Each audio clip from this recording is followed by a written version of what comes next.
আসসালামু আলাইকুম ওরহমতুল্লাহি ওবারাকাতু। প্রিয় দিনদার ইমানদার মুসলমান ভাই ও বোনেরা, আজকের আলোচনা কঠিন বিপদের দোয়া। প্রিয় বন্ধুরা, আপনি বিপদের মধ্যে আছেন, এই দোয়াটি পাঠ করুন। ইনশাআল্লাহ বিপদ থেকে মহান আল্লাহ রব্বুল আলামিন আপনাকে উদ্ধার করে দিবেন। তো চলুন দলিল দিয়ে আগে। ইবনে হিম্মান 974।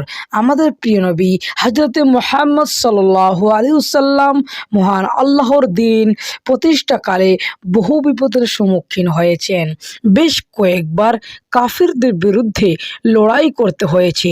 অনেক জুলুম, অন্যায়, অত্যাচার পাড়ি দিয়ে তিনি ইসলাম প্রতিষ্ঠা করেছেন। তো চলুন বন্ধুরা, বিপদের সময় মহানবী সাল্লাল্লাহু আলাইহি ওয়াসাল্লাম যে তিনটি দোয়া পাঠ করতেন, সেইগুলো দোয়াগুলোর মধ্যে একটি উম্মতের পাঠ করাতে বলেছেন। বিপদের দোয়া। আনাস রাদিয়াল্লাহু আনহু বর্ণিত, নবী সাল্লাম বলেছেন, আল্লাহুম্মা লা সাহলা ইল্লা মা জাআলতা সাহলান ওয়া আনতা তাজআলুল হুজনা সাহলান ইদা শি'তা। এর অর্থ, ইয়া আল্লাহ, কোনো বিষয় সহজ নয়, হ্যাঁ, যাকে তুমি সহজ করে দাও।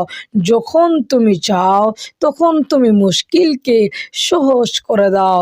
প্রিয় বন্ধুরা, আমি এই চ্যানেলে নিয়মিত দোয়া আপলোড করে থাকি। আপনাদের ভালো লাগলে অবশ্যই চ্যানেলটিকে সাবস্ক্রাইব করে পাশে থাকবেন। লাইক ও কমেন্ট করতে ভুলবেন না। আসসালামু আলাইকুম ওয়া রাহমাতুল্লাহ।